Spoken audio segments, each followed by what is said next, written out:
अस्सलाम वालेकुम। होप कि आप सब ठीक होंगे और आपने ईद भी अच्छे से मनाई होगी। चूँकि हम फिर से अब लेक्चर सीरीज़ को स्टार्ट कर रहे हैं और आपको पता होना चाहिए we are discussing theme 6 and we are discussing Mongols. तो मंगोल्स पर हमने अभी तक जो डिस्कस किया है, हमने मंगोल्स के सोर्सेज देखे हैं, उनका सोशल एंड पॉलिटिकल बैकग्राउंड देखा है।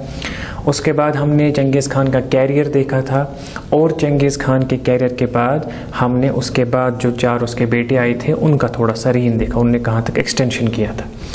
आज जो हमारा टॉपिक है दैट्स रियली इम्पोर्टेंट बिकॉज ये इसी की वजह से है, हम देखते हैं आर्मी की वजह से ही है कि जो मंगोल्स थे उन्होंने एक्सटेंशन ऑफ एम्पायर बहुत ज़्यादा की है।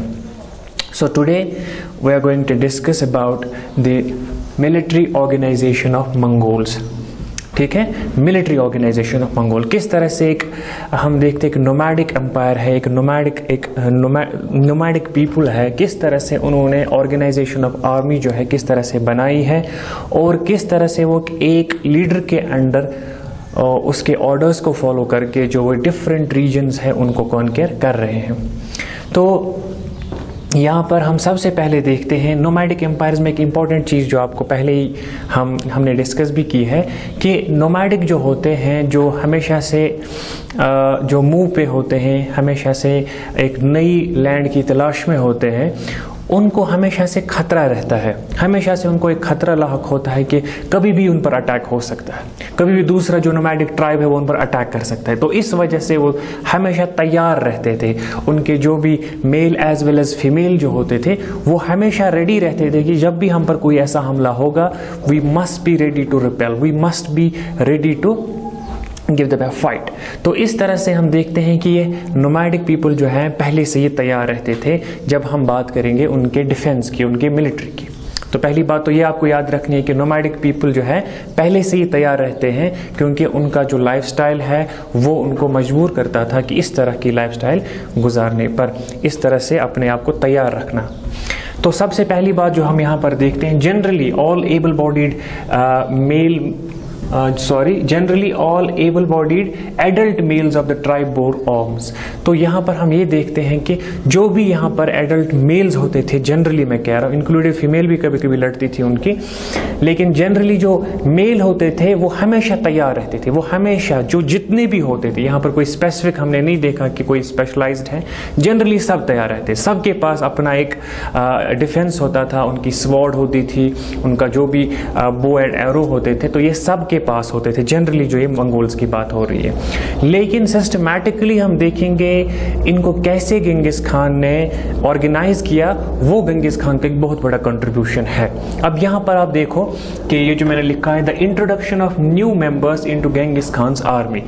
इंट्रोडक्शन ऑफ न्यू मेंबर्स, ये कहाँ से आ गए? अब आर्मी में अब दूसरे, अब इससे पहले क्या देखते हैं हम कि आप एक होमोजीनियस आर्मी रखते हो जहां पर सिर्फ आपके ट्राइब के ही लोग हैं, जहां पर आपके अपने ही नोमैडिक पीपल है जो आपके लिए लड़ रहे हैं। लेकिन जब आपने दूसरी कंट्रीज को, दूसरे लोग जो होस्टाइल थे आपसे रिलेटेड, उनको भी आपने कॉन्केयर किया, तो उनको कॉन्केयर करने के बाद जब आपने उनको स्लेव बनाया, उन पर कब्जा किया, तो वहां पर भी रिक्रूटमेंट स्टार्ट हो गई, उनको भी उन्होंने आर्मी में लाया। लेकिन इट वाज डिफिकल्ट कि अगर उनको आपने लाया, वो कभी भी आपके खिलाफ बगावत कर सकते थे, आपको उनसे हमेशा से खतरा था। तो यहाँ पर नए मेंबर्स तो इनको एकोमोडेट करना चंगेज़ खान के लिए एक बहुत बड़ा चैलेंज था। Now how Changez Khan tackle this problem, that's very important. वो हम कैसे देखते हैं, यहाँ पर हमारे पास 2 कैटेगरीज हैं। जैसे हम देखते हैं कुछ ऐसे ट्राइब्स थे जिन्होंने विलिंगली एक्सेप्ट किया गेंगिस खान को, जिन्होंने विलिंगली एक्सेप्ट किया गेंगिस खान की पॉलिसीज को, और उन्हें एक्सेप्ट करके उनकी आर्मी में और उनके जो दूसरे पोस्ट होते थे, दूसरे जो भी उनको काम दिए जाते थे, उनको विलिंगली एक्सेप्ट किया। लेकिन यहाँ पर कुछ दूसरे भी ऐसे थे जिनके खिलाफ गेंगिस खान ने बहुत ज़्यादा स्ट्रगल की है, उनके खिलाफ बहुत ज़्यादा ऑपरेशन किया है। तो वो जो लोग थे वो हमेशा से गेंगिस खान से हम देखेंगे डरते ही थे, उनको उस तरह से एक्सेप्ट नहीं कर पा रहे थे। तो यहाँ पर अगर हम देखें, ये जो मैंने लिखा है ये two categories, one who accepted willingly the authority of Mongols, वो हम देखते हैं टूकिक वीगोर्स। ये टूकिक वीगोर्स जो है ना, ये इन्होंने एक्सेप्ट किया है, विलिंगली एक्सेप्ट किया है गेंगिस खान की अथॉरिटी को, और इनसे कोई ऐसा खतरा नहीं था। अब बाय द वे यहाँ से एक बात हमें देखनी, ये जो वीगोर है ना, ये आज चाइना में है। तो चाइनीज़ जो है ना, चाइनीज़ वीगोर जो है ना, ये बहुत अभी ऑपरेशन में है।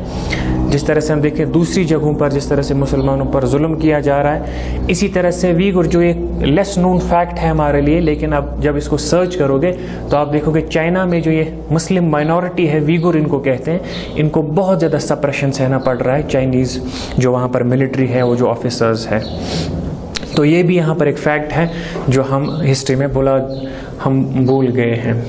तो एक और चीज़, जो those who were defeated like Keraites Tatars, तो यहाँ पर एक दूसरा जो ट्राइब है ना, ये जो हम देख रहे हैं कैराइट्स हैं, तारतार्स हैं, या इवन मुस्लिम्स हम फॉर दैट मैटर देखते हैं, जब इनको आप एनेक्स करते हो तो इनसे जो आर्मी ले रहे हो आप, वो हमेशा से आपको खतरा रहता था, हमेशा से आपको ये खतरा रहता था कि ये कभी हमसे हमारे खिलाफ रेबिलियन ना कर दे। हाँ, कभी भी उनके जो दूसरे नोबल्स होते थे, इवन गेंगिस खान को भी खतरा रहता था कि ये जो दूसरे ट्राइब्स जिनको मैंने एक टाइम पे हराया है, उनसे हमेशा से खतरा रहता। तो ये चीज़ हमेशा इनके दिमाग में रहती थी। Like we can relate it to India also. India में हम क्या देखते हैं, जब इंडिया में ब्रिटिशर्स ने पॉलिटिकल कंट्रोल हासिल किया इंडिया का, तो यहाँ पर जो यहाँ की आर्मी थी उनको डिवाइड किया गया था, या उनको जो है हायरार्की में बहुत नीचे रखा गया था।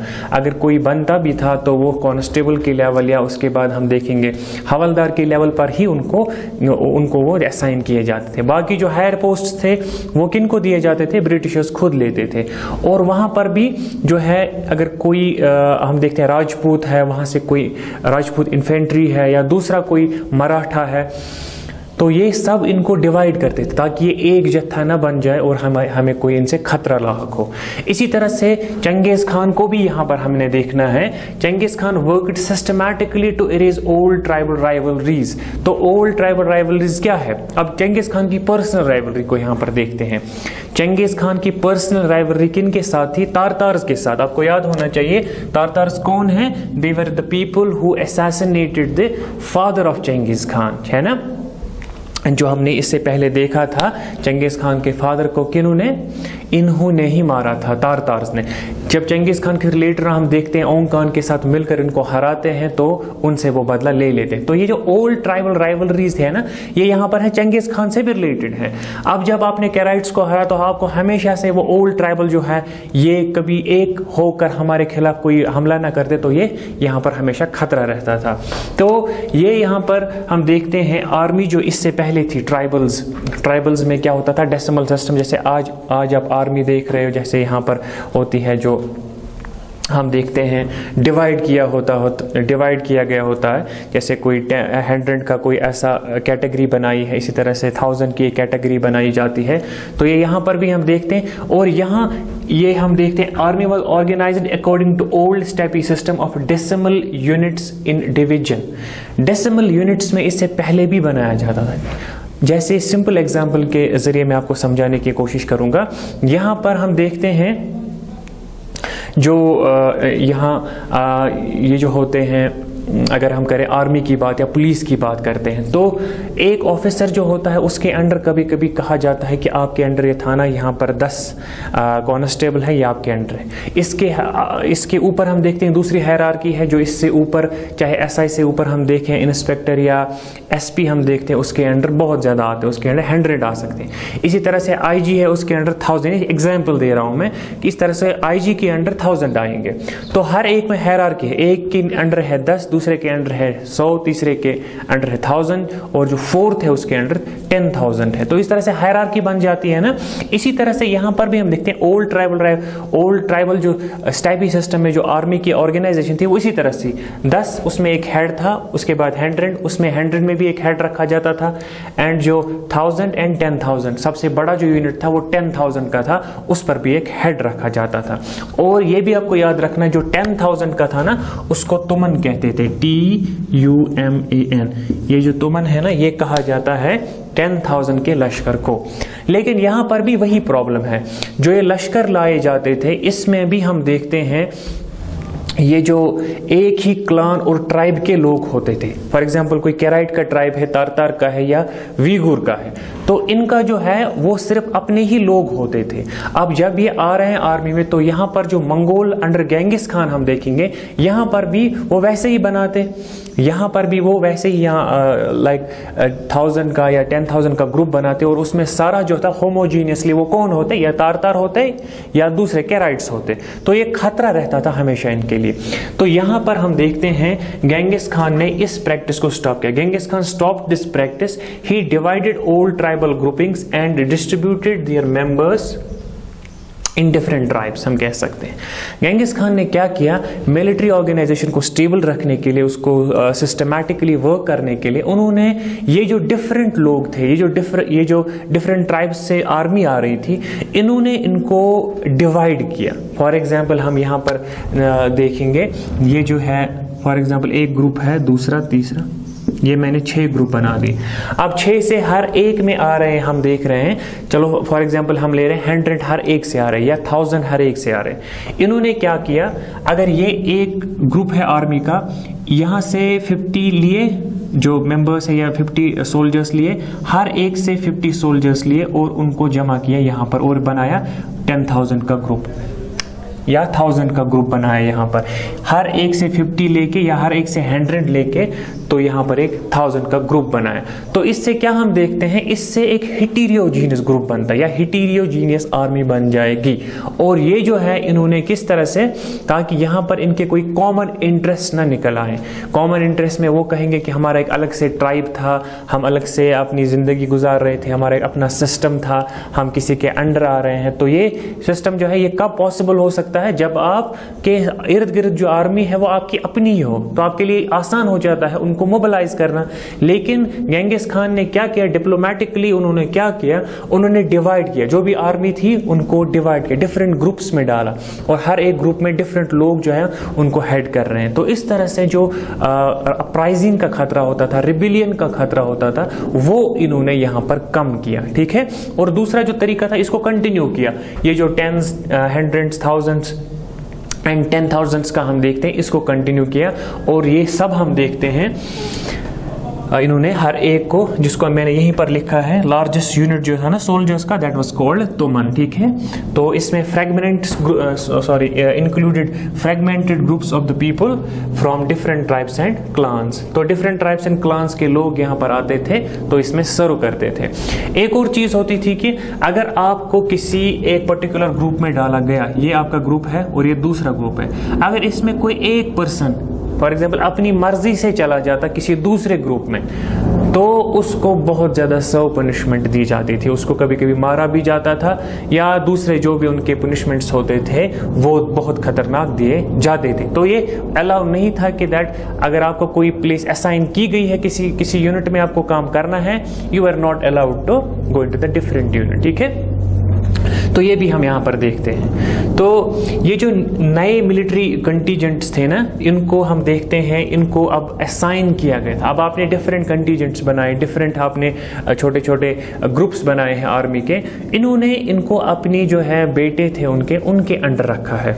और हर एक को ये दिया गया था अथॉरिटी कि जो मेरे बेटे हैं या उनके साथ, आप देखो यहाँ पर मैंने सन्स एंड कैप्टन्स लिखा है, और सन्स के साथ कैप्टन्स मतलब वो जो उनके ग्रेट नोबल्स या जनरल्स होते थे, जिसमें एक इंपॉर्टेंट नाम आपने मत सुना होगा, वो नोयान का नाम।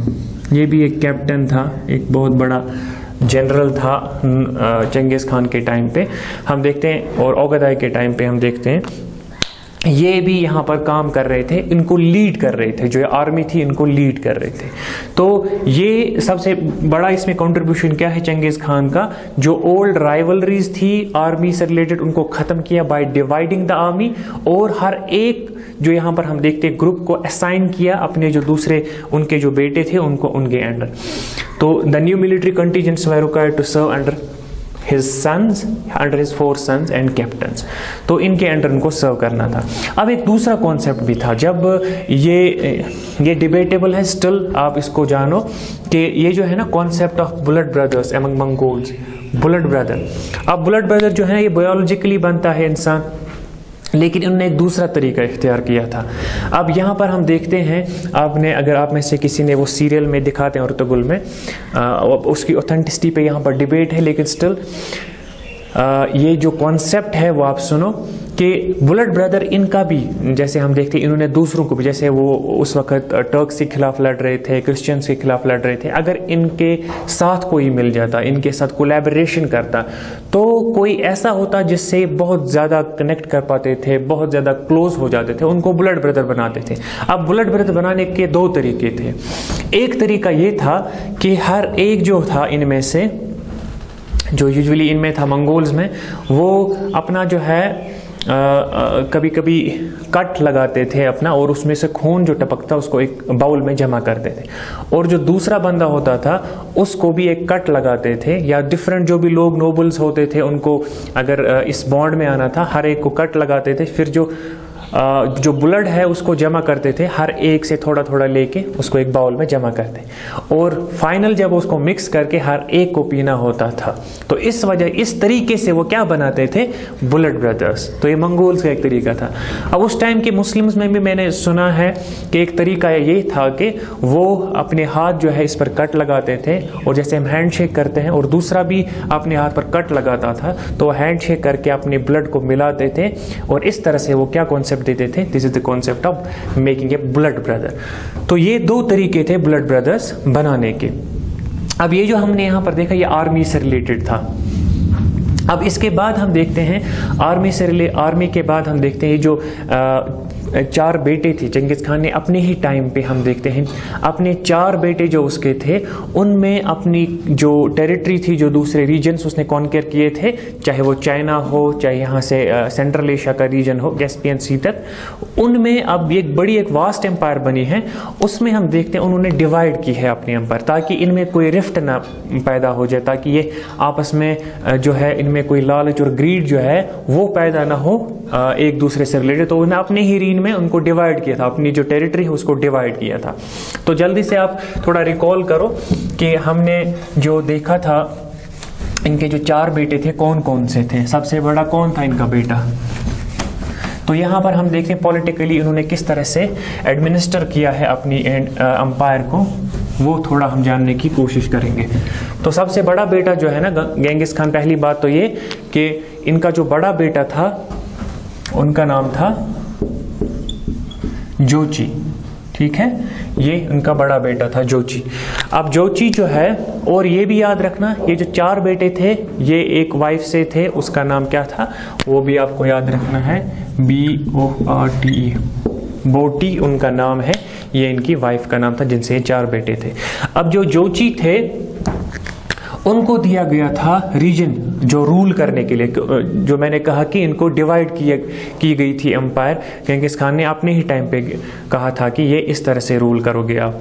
तो इनको रशियन स्टेपीज दी गई थी, ठीक है। अब रशियन स्टेपीज किनको दी जा रही है, जोची को दी जा रही है, और जोची को क्या कहा जा रहा है, यहां पर आप रूल करो। और दूसरा जो आर्मी में, मिलिट्री में जो कंटीजेंट्स थे, जो डिफरेंट कंटीजेंट्स थे, उनमें भी इनको असाइन किए गए थे, आर्मी इनके अंडर रहेगी और इन्हीं के ऑर्डर्स फॉलो करेगी वहां पर, ठीक है। तो ये यहां पर अंडरस्टैंड करने की चीज है, बात है कि जोची जो थे बड़े बेटे थे इनके, उनको रशियन स्टेपी दी गई थी, ठीक है। अब दूसरा एक और बात हम कह सकते हैं, इनको हम जो डिवाइड हुआ है ना रीजन को, उनको उलूज कहते हैं, इनको आप रीजन्स भी कह सकते हो, जो आजकल हम देखते हैं। तो हर एक उलूज ULUS जो है ना, इनको ये रूल करते थे डिफरेंट। तो ये डिफाइंड टेरिटरी नहीं थी। फॉर एग्जांपल अगर हम मंगोल एम्पायर को ऐसे बनाएंगे, मंगोल एम्पायर, तो ये जो रशियन स्टेपी है ये यहाँ पर रशियन स्टेपी है, तो ये इसको हम उलू कहेंगे, ठीक है। ये this is a kind of ulus जहां पर जोची रूल कर रहा है। इसी तरह से यहाँ पर मंगोलिया है, सॉरी ये चाइना है, यहाँ पर मंगोलिया है, ठीक है। यहाँ पर चाइना आप देखो, यहाँ पर ट्रांसोनिया, ठीक है। तो ये 4 रीजन्स है ना। तो सबसे ऊपर किसको, जोची, जो इनके बेटे थे जिनको ये रशियन स्टेपी दी गई थी। तो उलूज क्या है, ये डिवीजन। कभी कभी मंगोलिया में भी इसका लैंड चला जाता था, तो इसमें कोई मसला नहीं होता था। तो सबसे बड़े बेटे जोची को क्या दिया गया है, हम देखते हैं उनको, ये हम कहते हैं रशियन स्टेपी। दूसरे जो उनके बाद वाले बेटे थे, उनका नाम क्या था, चगताई। ठीक है, चगताई जो है उनके दूसरे बेटे थे, और चगताई जो है उनको ट्रांसोनिया का जो रीजन है ना,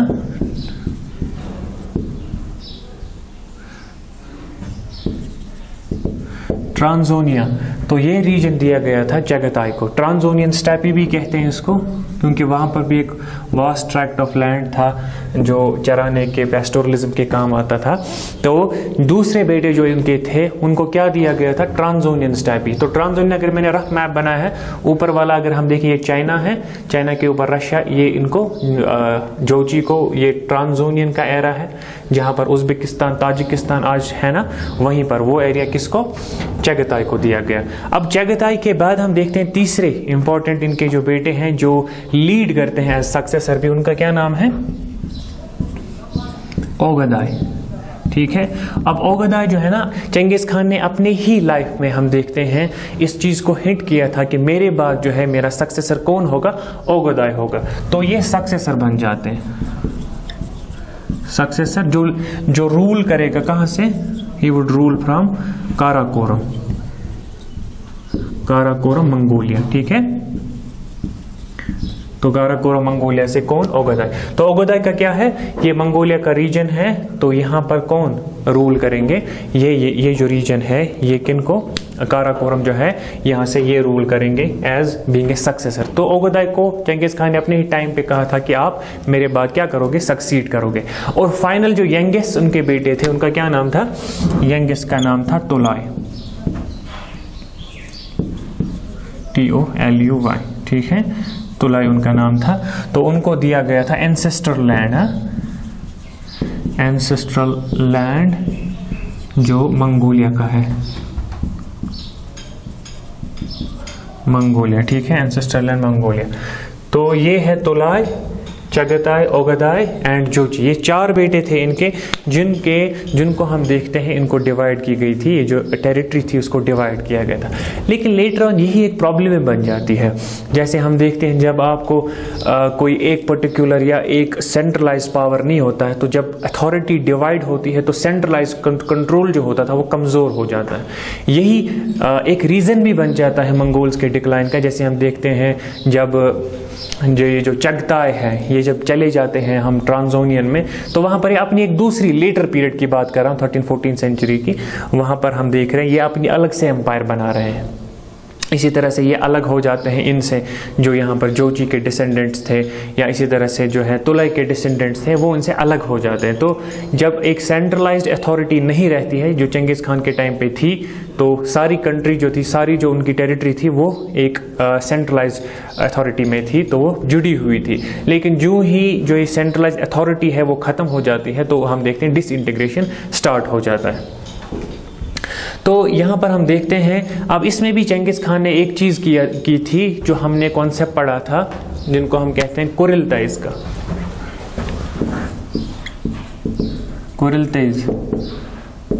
कुरिलताइज मैंने 1-2 बार आपको ये बताया था कुरिलताइज क्या है।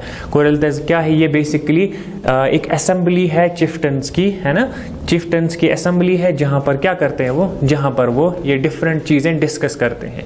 अब कुरिलताइज में हम देखते हैं ये जो है कॉमन डिसीजंस लिए जाते थे। हम देखते हैं लाइक कैंपेन्स किए जाते थे, कहाँ कैंपेन करना है। इसी तरह से हम देखते हैं अगर लूट एंड प्लंडर किसी जगह से हुआ है तो उसको डिवाइड, किसको कितना मिलना चाहिए, तो वो भी वहां पर डिस्कस होता था।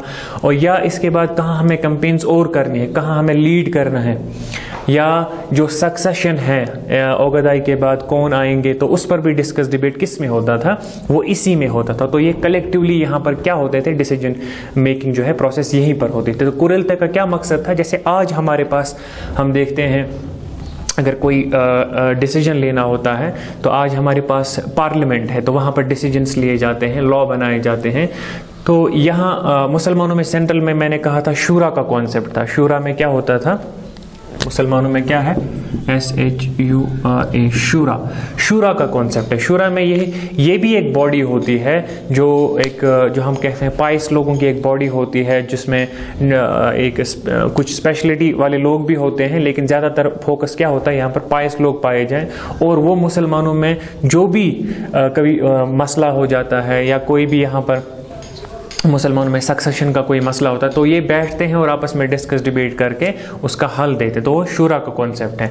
तो यहाँ पर मंगोल्स में कुरिलतय का कॉन्सेप्ट है। कुरिलतय में क्या होता है, ये चिफ्टन्स हैं, उनकी एक असेंबली है जहाँ पर हम देखते हैं डिस्कशन एंड डिबेट होते थे कि आगे हमारे कैंपेन्स, हाँ आगे जो है हमारे जो पैस्चर लैंड्स किसको के क्या देने हैं, कैंपेन्स हैं, डिस्ट्रीब्यूशन ऑफ प्लंडर है, वो सब चीज़ें यहाँ पर देखते हैं। तो ये सब चीज़ें जो थी हमने आज दो चीज़ें इसमें डिस्कस की हैं। एक तो हमने मिलिट्री का थोड़ा सा देखा, मिलिट्री में कौन से रिफॉर्म्स लाए थे चंगेज़ खान ने। दूसरा जो हम देखते हैं दूसरा कि जो उनकी टेरिटरी थी उसको चंगेज़ खान ने अपने ही टाइम पे हम देखते हैं डिवाइड किया था।